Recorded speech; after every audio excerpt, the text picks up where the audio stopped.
बहू की मौज। मेरा नाम कसूर है। यह मेरी सच्ची कहानी है। हम शिकापुर में रहते हैं। हम 3 बहनें हैं। मैं सबसे बड़ी हूँ। मेरे अब्बू काफ़ी साल पहले गुजर गए थे। तब से माँ ने ही हमारा ख्याल रखा। मैंने ग्रेजुएशन 2010 में की थी। मेरा रंग एकदम साफ है और मेरा कद 5 फीट है और मेरा फिगर 34, 26, 36 है। मेरी छोटी बहन कहती है, दीदी तुम बहुत सेक्सी लगती हो। मैं वैसे तो टॉप और जीन्स भी पहनती हूँ और सूट और सलवार भी पहनती हूँ। माँ ने मेरा रिश्ता मेरे ग्रेजुएशन होते ही पक्का कर दिया था। उसका नाम अता उल्ला है और ITI सेक्टर में काम करते हैं। उनकी कंपनी लाहौर में है, इसलिए वह वहीं रहते हैं और छुट्टियों में ही शिकापुर आते हैं। मेरे ससुर जी लड़कियों के सरकारी स्कूल में टीचर हैं और उन्होंने फोटोग्राफी का भी शौक़ है। उन्होंने मुझे देखते ही पसंद कर लिया और बोले मैं इससे अपनी बेटी की तरह रखूँगा, क्योंकि उनकी कोई बेटी नहीं है और अलता इकलौती हैं। मुझे देखकर उनकी आंखें एक चमक थी और तब मैं समझ नहीं पाई कि मुझे देखकर ससुर जी इतना खुश क्यों हैं।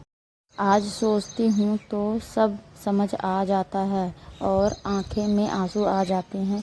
मेरी शादी काफ़ी धूमधाम से हुई और मैं काफ़ी खुश थी, पर बाद में पता चला कि अल्लाह केवल 10 दिन के लिए शिकापुर आए हैं और शादी के बाद 10 दिन में ही लाहौर चले जाएंगे। मेरा मन उदास हो गया। अलता 10 दिन बाद लाहौर चले गए और घर पर मैं, ससुर, माँ और मेरे ससुर जी ही रह गए।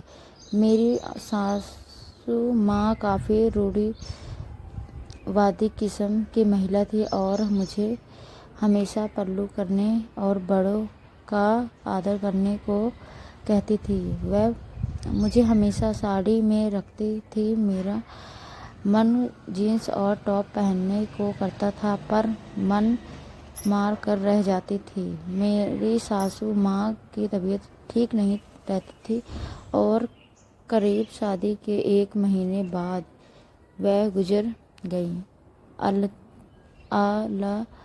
उल्ला लाहौर से आए करीब 15 दिन घर पर उदास रहे, फिर लाहौर चले गए। अब हमारे घर में मैं और मेरे ससुर जी ही रहते थे। दिन भर घर पर मैं अकेली रहती थी। ससुर जी दोपहर को घर आते थे, तब तक अकेलापन दूर हो जाता था। पूरे दिन घर का काम करती थी और कभी कभी ससुर जी के कंप्यूटर पर वेब वेयरिंग इस तरह दिन काट रहती थी। एक दिन शाम को मैं रसोई में खाना बना रही थी तो पीछे से ससुर जी आ गए, तो मैंने एकदम से पल्लू कर लिया। ससुर जी बोले, बहू यह पल्लू अब मत किया करो, यह सब तेरी सासू जी को पसंद था। अब वह ही नहीं रही तो तेरे लिए कोई बंदिश नहीं है, तू जैसे चाह रह सकती है। मेरे से शर्म करने की कोई ज़रूरत नहीं है। तो दोस्तों, यह थी हमारी आज की कहानी। उम्मीद करते हैं आपको पसंद आई होगी।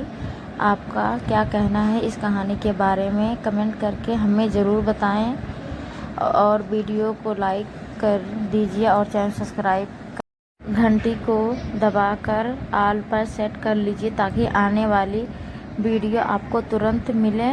मुझे दीजिए अगले वीडियो तक इजाज़त, तब तक के लिए धन्यवाद।